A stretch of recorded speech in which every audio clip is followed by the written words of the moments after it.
Hey, what is up, everyone? Welcome back to the Long Lens Podcast.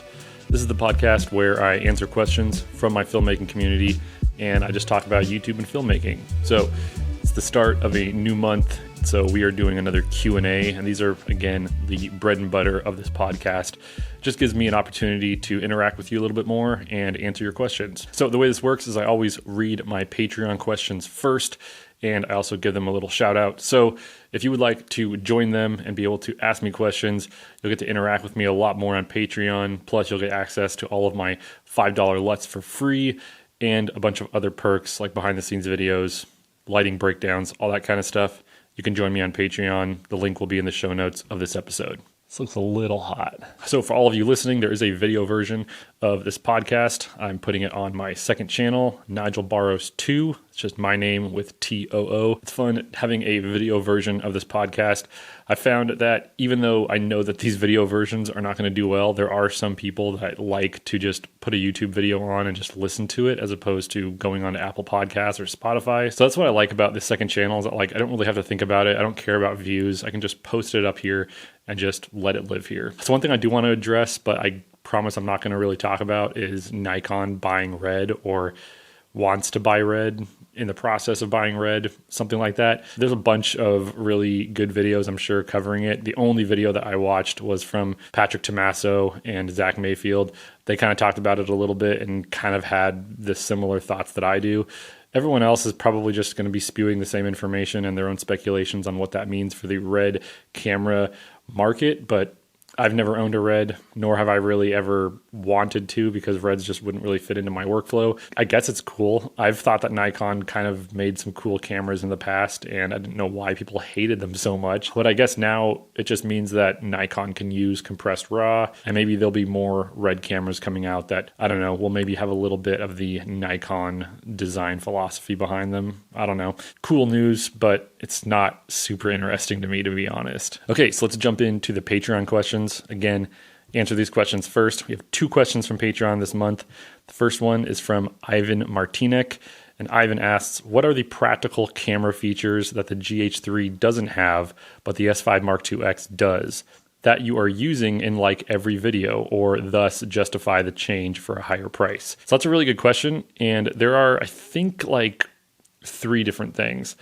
The first and probably biggest one is autofocus. So with the S5 IIX, I can just set it up, put it on face tracking, and it'll do a really good job at just finding my face and tracking it. I'm not going to say that Lumix is better than like Sony or Canon, but for what I do, the S5 IIX works perfectly fine. So that's the biggest thing.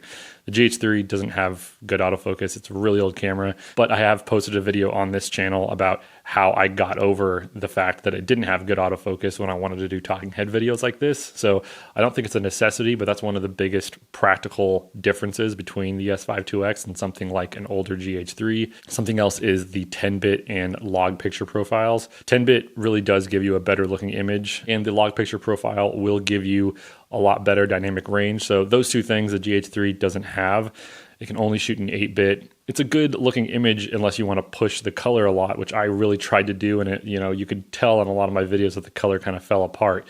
And that also affects the highlight roll off and stuff like that. So that's another big thing with something like the S5 IIX or just any newer camera, is that it's going to have 10-bit and a log picture profile. The third thing I would say is sensor size. So the sensor is much bigger than the GH3 sensor. GH3 is micro four thirds. S5 IIX is full frame. So one of the nice things about that is that you can adapt any lens to a full frame and you won't have to deal with crop factors. You put a 50 millimeter lens on a GH3 that's meant for full frame, it's going to give you a 100 millimeter field of view. Put it on an S5 IIX, it's a 50 millimeter because that's what it's designed for. So yeah, those are the 3 biggest things. Notice how I didn't mention resolution or in-body image stabilization, because those 2 things are just really, they're not daily practical uses that I found that I needed for my GH3. You slap an image stabilized lens on the GH3, you can still get stable images, and I don't necessarily think that 4K is a requirement for making YouTube videos especially. So yeah, those are the things that I would say are the biggest differences on a day-to-day basis that I find having an S5 IIX is better than something like an older GH3 or GH4. And yes, typically the older the camera is, the cheaper it's going to be. But I mean, you can still get something like a GH5 and you'll kind of remedy a lot of those things that I talked about, except for obviously the full frame and the autofocus. But yeah, I mean, the thing about the S5 2X that I think is kind of cool is that like I watch it on eBay, saved search, and I just kind of watch like what it's being sold for in today's market, and it's going down in price. Like every month it's just a little bit cheaper and a little bit cheaper, and they just keep getting sold for cheaper and cheaper prices. So that's bad for me, because if I ever want to sell my S5 2X, I'm obviously not going to get as much for it. But when you want to start looking for a more higher end camera, that's kind of nice that it's just going to keep going down in price. And even the S5 II now, like it's around $1,200 in the used market, which is kind of crazy. Okay, and this next question is from CMR Joe. And Joe asks, if you were starting out today, what type of light and mic would you go for? So I think I've answered this before, but in my opinion, I think the light and modifier that is just totally slept on are smaller lights with the same kind of output. The one that I'm using right now is the Godox ML60. It's a small little light, but it still gives you around the same light output as like a 120D. And the Photech soft lighter. It just gives me such a nice soft light because it's essentially a book light. It's shining the light into a big reflective umbrella, and then that reflected light is coming back through a layer of diffusion, and it's giving me a really nice soft light. So the light that I'm using right now is the light that I would choose if I was just starting out. This light is pretty cheap nowadays. The lighting modifier doesn't really change price. Photech is kind of an industry standard in like the photography community. So this is always going to run you about $100, but totally worth it.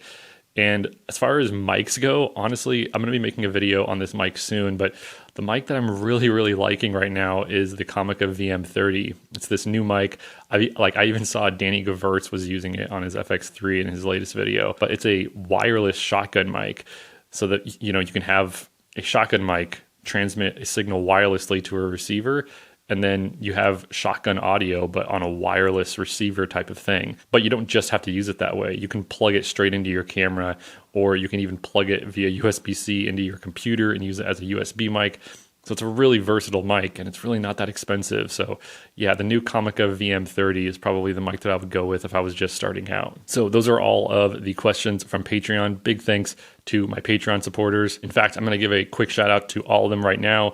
Tiff D. Tate, the Vagabond Photographer, Alex Miner, Andy Mulcaster, Tony Selliam, Will Mon, Dylan Dykes, Greg Orts, Wise Zorecki, Lizzie ASMR, Joel Kimball, James Corbin, Matt Civis, Liz Gone, Sun Valley Drive Music, Sean Sebastian, Ivan Martinek, Tapo Mester, 7 Note Mode, Roger Andre V. Hansen, and CMR Joe. Thank you so much for supporting me on Patreon.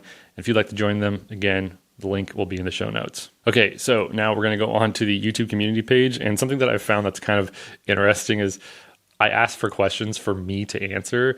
And you go to the comment section of like my little community section, ask, and there's a bunch of people answering the questions for me. So I'm almost like, man, it's supposed to be me answering these questions. You guys are doing it for me. All right, the first question we have is just wondering, what Panasonic hybrid camera do you recommend for aspiring individuals who want to enter the world of filmmaking or do some professional work along the way? Is the Lumix S5 a good starting point to begin with? Can it do professional work as well in 2024? Sorry for asking too many questions, but I greatly value your opinion so much. I'll be glad to hear your thoughts on this. Yeah, so I mean, I think the Lumix camera system is a pretty good way to go. Honestly, as of right now, the original S5 is a little bit less appealing just because of how cheap the S5 II is.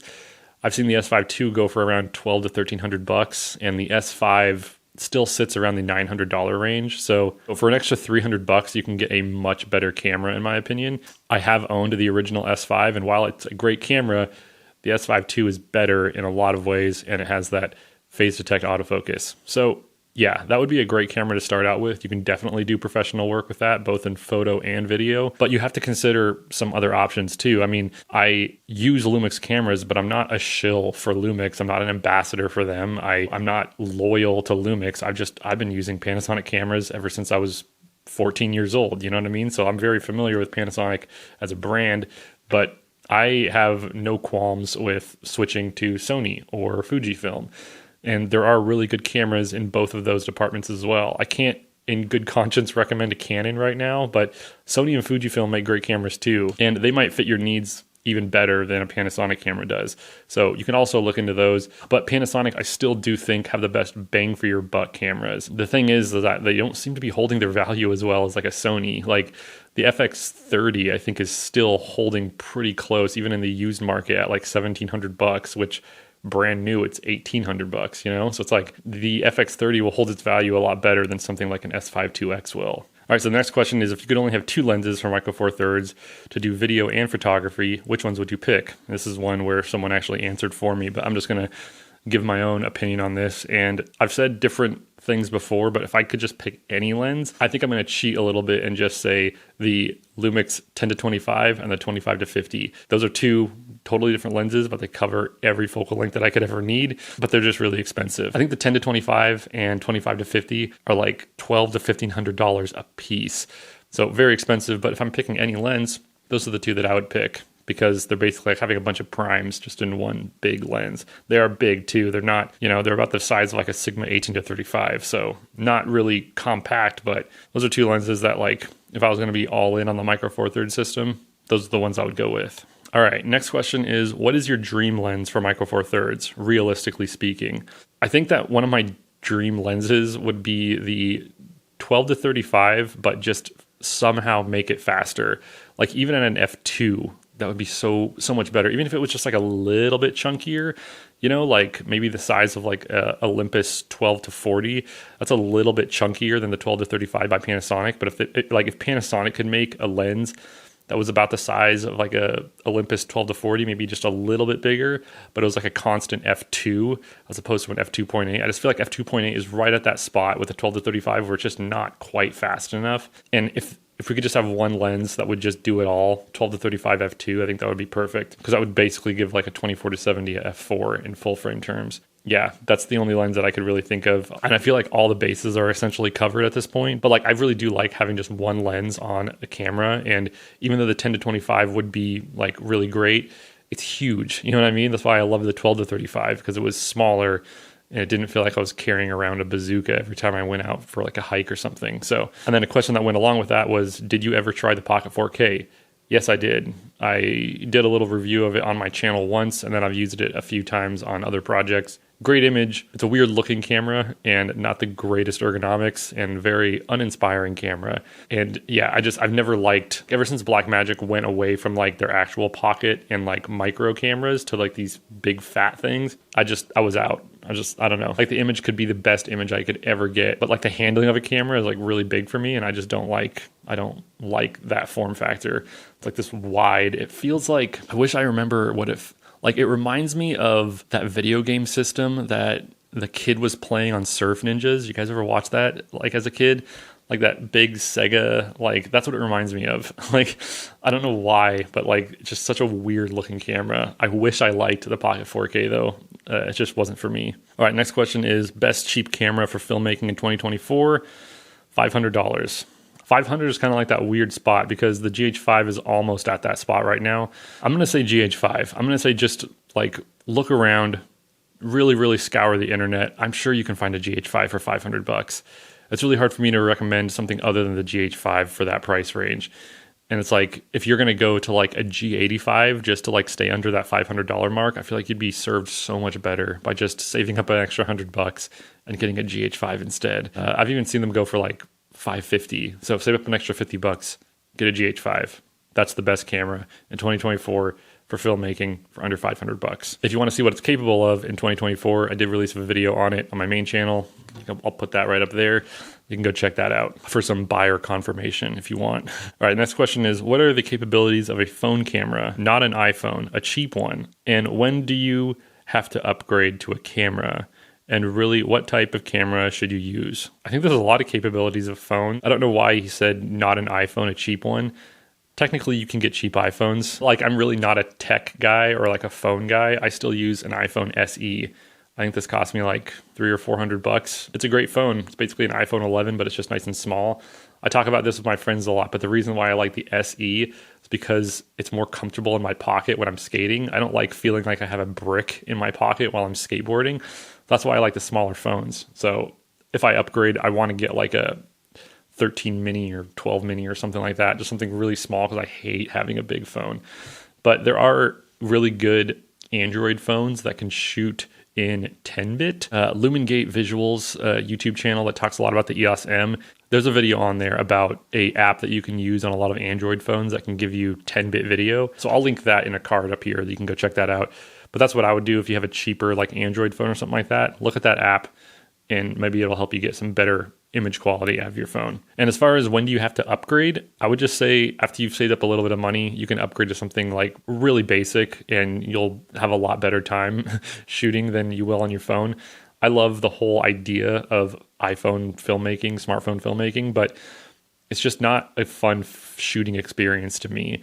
I even thought about like instead of buying a GH5 as a B cam, just buying myself an iPhone 15 Pro and using that as my B cam. But I don't like having a dual purpose daily task thing plus a camera. Like if I had a 15 Pro iPhone, the shooting experience is just never going to be as good as shooting on a GH5. You know what I mean? And I just like using my phone for just like daily tasks, navigation, taking notes, going on Instagram. I don't like using it as a professional tool. So even if you just bought a really cheap like Canon T2i or like an M50, you'll have so much of a better time shooting on something like that than you will on your phone. So that's when I think that you should upgrade, is when you have enough money saved up and you just want something basic just so you can have a better shooting experience. All right, the next question is, I can't seem to get nice footage out of my S5 IIX. So much noise, no matter what the ISO. Is it a setting with dual ISO? YouTube compression hides it, but it's still annoying. I am using the kit lens and shooting indoors and in vlog. Yeah, I mean, the ISO is native at 640 on the S5 IIX in vlog and 4000 at the higher end. So if you're using anything in between those, you might be getting more noise than you would if you're using the native ISO. And if you're shooting indoors, then you're probably not getting enough light. So you're probably having to bump the ISO up. So it might be something to do with that because you're using the kit lens, doesn't let in a lot of light. I would say if you're going to be shooting indoors with a kit lens, shoot at ISO 4000. That's going to be the native ISO at the high end.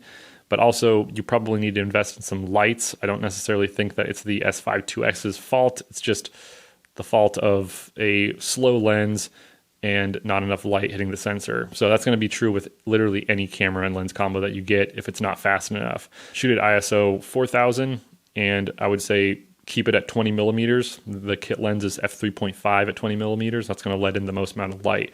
As soon as you start zooming in, the aperture is going to close up and it's going to let in less light. So yeah, those are the solutions that I would offer if you're getting a lot of noise with the S5 IIX. I've never had any problems. I'm using Sigma 28-70 right now on my S5 IIX, and it's consistently giving me a really nice looking image. So for context, that's what I'm using. All right, so the next question is, any budget LMount recommendations? Can you save LMount APS-C? Is that a thing? On full frame, shooting in cropped 4K on cameras like the S5 II. Yeah, there are LMount lenses that are designed for APS-C mode on these cameras, like the Sigma Trio, the 16, 30, and 56 all come in an LMount. Not because there's an LMount camera that has a APS-C sensor. There isn't, at least not yet, but you can use those lenses in crop mode on these cameras. So you can save a little bit of money, but I mean, getting the Sigma Trio for the S5 IIX, in my opinion, doesn't make a whole lot of sense. But if you wanted to go that route, you could just, slowly buy each one as you need them. I would say a good budget option is the Sigma 28-70, which is what I'm using right now. I got mine for $500, $550 on eBay, and I'm pretty sure you could probably find this lens for that price still on eBay. Panasonic does have their own line of prime lenses that you can look into. Those are around $500 a piece, I think. Yeah, I personally like the 28-70 much more than having a bunch of primes that I have to, take on and off whenever I want to switch my focal length. I like primes for certain things, but when it comes to just shooting YouTube videos like this, having one lens on the camera just makes a lot more sense, especially because the sensor is always going to be exposed whenever you take the lens off of the camera. So dust can also get onto the sensor, which if you're taking lenses on and off all the time, that's really annoying. So that's what I would go with. Look for a 28-70. I'm pretty sure you'll like it. This is another one of those questions where someone's answering it for me. Is it worth upgrading from Micro Four Thirds to full frame for better low light performance? Currently have a GH5 and prime lenses that open to 1.4 aperture. However, noise is introduced after ISO 1600, and I typically shoot in natural light. Most of the time my projects happen at night or in low light situations, which I can only run and gun with my camera. So there's a couple things you could do. You could go for a GH5S, which is going to be better in low light than the GH5. Because you have so many micro four thirds lenses, that could be an option. But this kind of comes back to like the conversation that I had in one of my previous videos on this channel was, does it make sense to stay in micro four thirds in 2024? I think that for the people that use micro four thirds and they love it and it's meeting all their needs, obviously don't switch to full frame. But you're in a situation where micro four thirds is actually kind of hindering you a little bit because of the low light performance. So it can make sense to switch to something like an S5 2X if your work depends on you getting good low light footage out of your camera. I know that it's really daunting to just sell all of your micro four thirds stuff that you've invested a lot of time to acquire and use, but you might find that in the long run, it would make sense for you to get something like an S5 2X, an S5 II, or maybe even something from Sony like the A7S III or the A7 IV if you really need that low light stuff. And since you're shooting run and gun, I'm not going to recommend that you just get lights because that's not really practical in your situation, I'm assuming. So yeah, I mean, it could be time for you to switch to full frame, not for any like image quality jumps or anything like that, because even though there is a slightly better image coming out of something like a S5 2X, I don't think that it leaps and bounds over something like a GH5, and I have both. So it could be time to switch to full frame. So the next question is from a former guest on this podcast, Nathan Swella. And Nate asks, how long does it take you to shoot and edit a YouTube video? Do you have any tricks for filming yourself outdoors and making it look cinematic? For one of my videos, it's kind of weird because I just kind of like pick at a video on a daily basis. I'll film a talking head or I'll write a script. Now again, I write scripts, but I don't use a teleprompter. I just write scripts for either the voiceover or just bullet points that I'm going to talk about when I'm talking to camera. For most of my videos, I don't know, the ones recently anyways, they've been taking a little bit longer, the ones where I just do voiceovers, because I really want to get the script written out and I want to do the voiceover really well, and then I have to get all the footage for that voiceover. So those are taking a little bit longer, like a week to 2 weeks to script it out, shoot it, and then edit it. That's typically how long it takes. And then as far as tricks for filming yourself outdoors, I think that location is really important. That was one of the things that I had a problem with in Texas, is that like here in Oregon, I can find literally like 100 places within driving distance of my house that'll blow away anything that you can find in Dallas. So location is really big, finding a nice location to shoot in. But I also think that framing, I usually frame myself in the middle of the frame, which is the composition that I really like. But also I've been finding that, you know, trying to do frames within a frame also, you know, kind of really helps with the composition. But I think the biggest thing is just figuring out the right time of day to shoot in. Here in Oregon, it's really easy because we have overcast, which, you know, creates really nice soft light. But knowing where the sun is going to be is really helpful, because if it's right above you, that's a no-go. Never shoot in high noon. You get raccoon eyes. It just doesn't look good. That's the one thing that I think is going to be the biggest thing, is just finding the right time of day to shoot in. Just, you know, try to find a place that'll create as much depth as possible. So if you have this vast background behind you, it's going to look a lot better than if you're in like this really claustrophobic, like wooded area, I suppose. All right, the next question is, if you were a filmmaker starting out now in 2024 with nothing but $200, how would you go about it? So if I had absolutely nothing except for $200, I would just use my phone. I would use that $200 on buying whatever app I would need to record the best image quality out of my smartphone. And then any money left over, I would probably invest in like a moment case with a moment filter adapter and a variable ND filter so that I could control the light. And then I'd probably just be filming outdoors with as much light as possible, because sensor on these phones is minuscule. And that's probably what I would do. I would film stuff on my phone until I could afford to get a proper camera. All right, the next question is, how are you able to stay so consistent? I've been struggling in the past few years with being able to make the time to create and would love some tips. Cheers. I've talked about this a little bit before, but I stay consistent on YouTube for the same reason that I stay consistent skateboarding. Like, I just really love skateboarding, so that's why I consistently do it.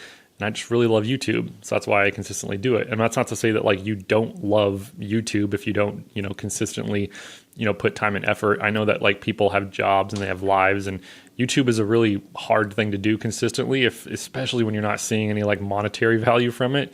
I would just say don't, especially like, I don't know if you have a really big channel or not.